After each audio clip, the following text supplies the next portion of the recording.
If you find yourself alone, riding in green fields with the sun on your face, do not be troubled, for you are in Elysium, and you're already dead! This is Gladiator. It's looked back on as one of the finest achievements in filmmaking in the history of modern cinema. It launched Russel Crowe into superstardom, cemented Ridley Scott as one of the greatest filmmakers of all time, and it won Best Picture without having a finished script. What we do in life echoes in eternity. Oh, he's f***ing obsessed with Gladiator. Before we pledge our allegiance to Caesar, please be sure to like, comment, and subscribe to Nerdstalgic for more videos just like this. The film Gladiator was the brainchild of screenwriter David Franzoni. In 1972, he took a motorcycle trip across Europe and the Middle East. While embarking on this trip, he read the non-fiction book Those About to Die by Daniel P. Mannix. This stuck with him as an immensely dramatic setting for a film. Ancient Rome, gladiatorial arenas, men dying for the entertainment of the elites and the masses in equal turn. Are you not entertained? Are you not entertained?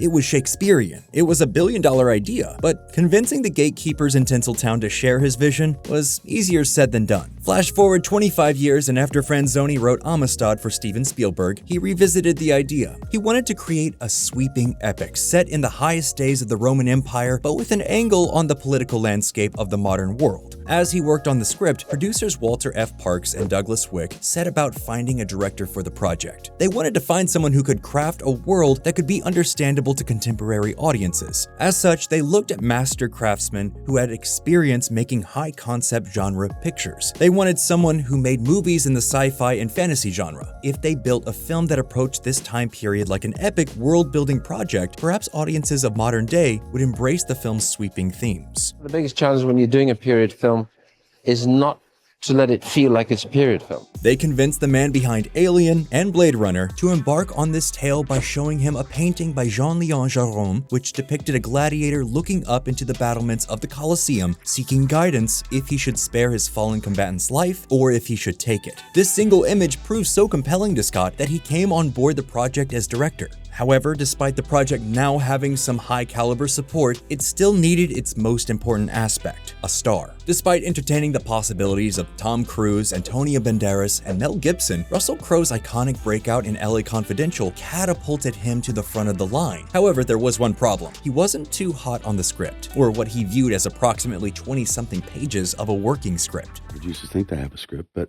when Ridley and I sat down together and we went through it page by page, and we marked stuff that made no sense or that was silly. That you whittled it down to 26 pages. Yeah, it might have actually been 22 now that I think about it. The powers that be at DreamWorks didn't care about this fact. They were bullish on this period production and were convinced that they needed to fast-track the film. Russel Crowe, Ridley Scott, what more is there to ask for? A working script? Yeah, that would definitely be attended to. In order to get Crowe to sign on, Scott pulled him aside and said they wouldn't shoot anything that he didn't believe in 100%. With this mutual pact, the film went into pre-production. Sets were being built and plans were being made, but the script still needed a lot of work.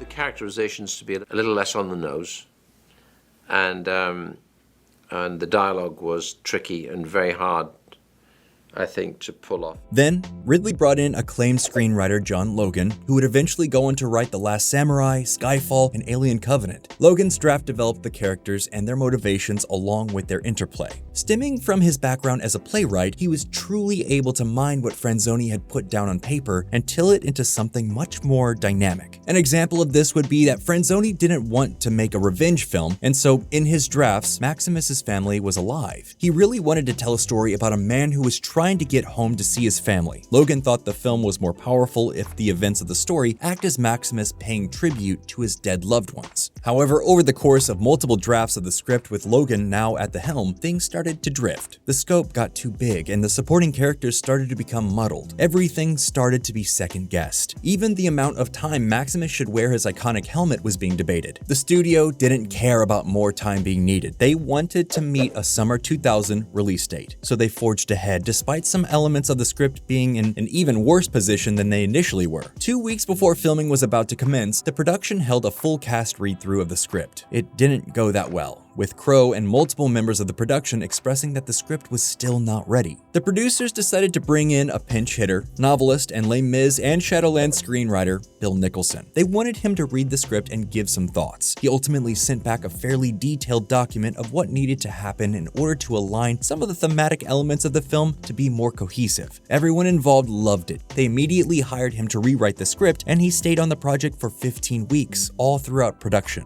The primary thing that Bill Nicholson really contributed, though, was the idea of keeping Maximus's family dead, but having them exist in Elysium, the Roman version of heaven. This meant that both John Logan's version of a dead family making Maximus more compelling and David Franzone's idea of a protagonist trying to get home could both work now. Nicholson cracked the problem that everyone else had been bumping their heads against unknowingly. The only new sequence that he added to the script were Maximus seeing visions of the afterlife. This was a very cost-effective way of giving the movie the momentum and drive they had been looking for, while also making our protagonist's quest a noble one, not simple bloodlust. This moment works completely differently in the previous iterations. The gravitas and emotional weight of Maximus's iconic father of a murdered son speech are romantic and filled with pathos in the final film. Father to a murdered son, husband to a murdered wife, and I will have my vengeance.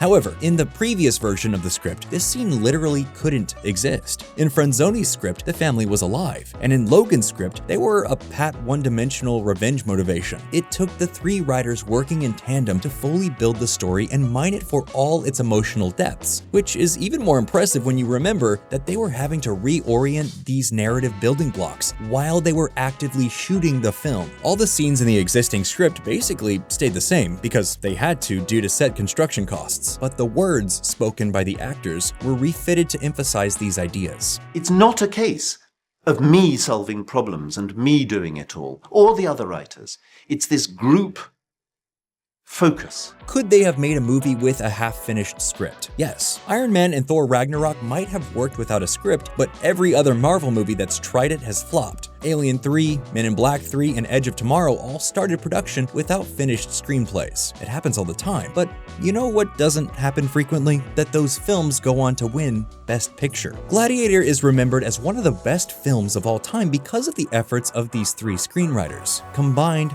with impressive production design and a deeply compelling emotional core to the story being told. The brilliance of the climax of Gladiator is that the audience is rooting for the main character to die, so that he can see his family again. It's not a tragic ending, it's a joyous one. Due to the hard work and skilled storytelling techniques on display, they found an impressive and simple way to convince an entire generation of moviegoers that the protagonist dying in ritualistic combat was the most uplifting and romantic ending they'd ever seen. Gladiator is a reflection of Ridley Scott's ethos on filmmaking. Plus, it's just a really fun movie. It's not often that an awards-bait period piece and pulse-pounding action film are the same project, but Gladiator absolutely is both of those things, to the degree that it seems like a near impossibility to repeat this miracle of a production. But that is a story for another time. And well, that's all we have for this episode. What do you think? Does Gladiator hold up?